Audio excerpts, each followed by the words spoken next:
स्वागत है आपका सिलेक्शन ड्रीम के यूट्यूब चैनल पर। हम आपके लिए लेकर आए हैं एमपी पुलिस कांस्टेबल एग्जाम 2025 की तैयारी के लिए पीवाईक्यू की सीरीज, जिसमें हम आपको करवाएंगे 2016 से लेकर 2023 तक जितनी भी एमपी पुलिस कांस्टेबल की एग्जाम हुई है उन सभी के पीवाईक्यू। इसीलिए चैनल को सब्सक्राइब करें और ज़्यादा से ज़्यादा शेयर करें। जिसने पिछली वीडियो नहीं देखी है वो पिछली वीडियो भी देख ले प्लेलिस्ट में जाकर। आज हम इस वीडियो में आपको करवाएंगे जीके और जनरल साइंस के 35 प्रश्न जो कि परीक्षा में पूछे गए थे। तो आइए देखते हैं, हम पहला प्रश्न देखते हैं। निम्नलिखित में से कौन सा पुरस्कार कर्नाटक राज्य के प्रतिभाशाली मूर्तिकारों और शिल्पकारों को प्रदान किया जाता है? तो इसका आंसर हो जाएगा जकानाचारी पुरस्कार। अगला प्रश्न है, एफडीआई के संदर्भ में एफ क्या है? तो एफ है फॉरेन। अगला प्रश्न है, जनसंख्या परिवर्तन की 3 प्रमुख प्रक्रियाएं जन्म दर, मृत्यु दर और डैश है। तो इसका आंसर है प्रवासन।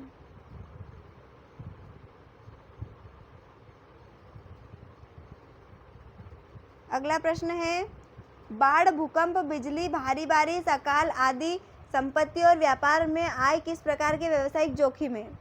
तो इसका आंसर हो जाएगा प्राकृतिक कारण। अगला प्रश्न देखते हैं, पहला नोबेल शांति पुरस्कार कब दिया गया था?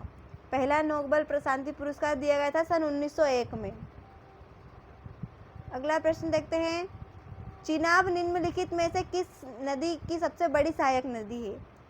तो चिनाब जो है सिंधु नदी की सबसे बड़ी सहायक नदी है। अगला प्रश्न है, प्रथम विश्व युद्ध ने भारत में आर्थिक और राजनीतिक स्थिति को बदल दिया, इससे भारत सरकार के डैश व्यय में भारी वृद्धि हुई। तो इसका आंसर हो जाएगा रक्षा। अगला प्रश्न है, निम्नलिखित में से किसे भारत के ग्रैंड ओल्ड मैन के रूप में जाना जाता है? तो वो जाना जाता है दादा भाई नौरोजी को। अगला प्रश्न देखते हैं, निम्नलिखित में से कौन सा एक प्राथमिक क्षेत्र के अंतर्गत नहीं आता? तो ये नहीं आता है कंप्यूटर निर्माण, जबकि कोयला खनन, मछली पकड़ना और खेती प्राथमिक क्षेत्र के अंतर्गत आते हैं। अगला प्रश्न है, निम्नलिखित में से कौन सी फसल वाणिज्यिक फसल नहीं है? तो वाणिज्यिक फसल नहीं है गेहूं। अगला प्रश्न है, भारतीय दलहन अनुसंधान संस्थान कहाँ स्थित है? भारतीय दलहन अनुसंधान संस्थान स्थित है कानपुर में। अगला प्रश्न है, गैर हिंदी भाषी लेखकों और साहित्यकारों को लेखन सृजन द्वारा हिंदी की समृद्धि में उनके योगदान के लिए कौन सा पुरस्कार दिया जाता है? तो इसका आंसर है राष्ट्रीय हिंदी सेवा सम्मान। अगला प्रश्न है, पंडित माखनलाल चतुर्वेदी देश के संपादक थे? तो इसका आंसर हो जाएगा प्रभा। अगला प्रश्न है, अपनी अपनी बीमारी पुस्तक के लेखक कौन है? तो अपनी अपनी बीमारी पुस्तक के लेखक है हरिशंकर परसाई।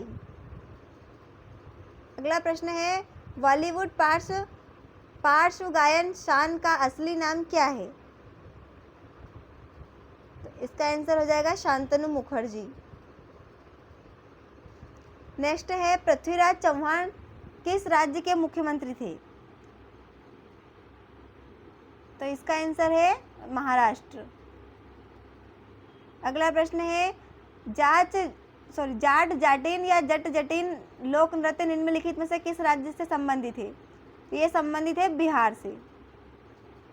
अगला प्रश्न देखते हैं, निम्नलिखित में से किस वर्ष में एशिया प्रशांत आर्थिक सहयोग स्थापित किया गया था? वह स्थापित किया गया था 1989 में। अगला प्रश्न देखते हैं, सिल्क रूट नाम की उत्पत्ति किस देश से हुई है? तो सिल्क रूट नाम की उत्पत्ति जो है चीन से हुई है। अगला प्रश्न है, बुकर पुरस्कार विजेता जॉर्जी गोस्पोडिनोव किस देश से संबंधित है? ये संबंधित है बुल्गारिया से। अगला प्रश्न है, प्रत्येक रोग का डैश वैज्ञानिक कारण होता है? तो इसका आंसर होगा विशिष्ट। अगला प्रश्न देखेंगे, ऊष्म प्रवैगिकी की कितनी प्रणालियां हैं? तो ऊष्म प्रवैगिकी की 3 प्रणालियां हैं। अगला प्रश्न है, यह संबंधित आदेशों के जीवों का प्रतिनिधित्व करता है। तो इसका आंसर हो जाएगा वर्ग। अगला प्रश्न है, देश उद्योगों द्वारा निर्माण प्रक्रिया के दौरान उत्पन्न अपशिष्ट है। तो यह है औद्योगिक अपशिष्ट। अगला प्रश्न देखेंगे, निम्नलिखित में से कौन सा तत्व मानव शरीर में सर्वाधिक प्रतिशत में पाया जाता है? तो ये पाया जाता है, सबसे ज़्यादा प्रतिशत पाया जाता है ऑक्सीजन का मानव शरीर में। अगला प्रश्न है, डैश नामक जीव हवा में सल्फर डाइऑक्साइड जैसे संदूषकों के स्तर के प्रति बहुत संवेदनशील पाए जाते हैं। तो इसका आंसर है लाइकेन। अगला प्रश्न देखेंगे, दुग्ध उत्पादन करने वाली मादा गाय को डैश कहा जाता है? तो इसे कहा जाता है दुधारू पशु। अगला प्रश्न देखेंगे, रिक्तिका के संबंध में सही कथन को चिन्हित कीजिए। तो यदि प्याज की कोशिका को सूक्ष्मदर्शी से देखा जाए तो यह कोशिका द्रव में रिक्त संरचनाओं की तरह दिखाई देगी। यह हमारा आंसर है।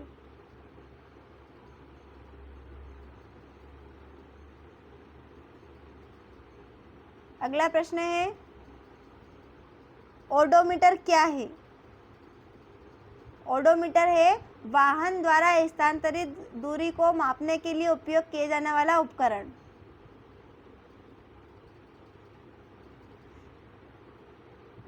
अगला प्रश्न देखते हैं, रेडियम किस खनिज से प्राप्त किया जाता है? तो रेडियम जो है पिच ब्लेंडे से प्राप्त किया जाता है। अगला प्रश्न है, सोनार अधिकांश देश द्वारा प्रयोग में लाया जाता है। सोनार जो है नाविकों द्वारा प्रयोग में लाया जाता है। अगला प्रश्न है, वर्ष 2018 में प्रधानमंत्री नरेंद्र मोदी को नीतिगत नेतृत्व श्रेणी में कौन सा पुरस्कार प्रदान किया गया था? तो ये प्रदान किया गया था चैंपियंस ऑफ द अर्थ पुरस्कार। अगला प्रश्न है, एक गर्भवती महिला का गर्भावस्था के दौरान कितना वजन बढ़ता है? तो इसका आंसर हो जाएगा 11 से 16 किलोग्राम।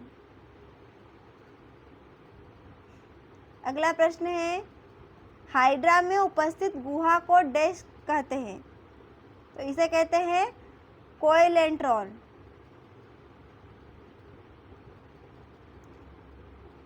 लास्ट क्वेश्चन देखते हैं इस सेट का, शैवाल के मादा लैंगिक अंग कहलाते हैं? तो उन्हें कहते हैं ओगोनियम। अभी हमने जीके और जनरल साइंस के 35 क्वेश्चंस को देखा है। ऐसे ही प्रश्नों को देखने के लिए चैनल पर बने रहें, चैनल को सब्सक्राइब करें। अगले वीडियो में हम आपके लिए लेकर आएंगे अगला सेट, जिसमें भी हम 35 क्वेश्चंस आपको करवाएंगे, इसलिए चैनल पर बने रहें। धन्यवाद, मिलते हैं अगले वीडियो में।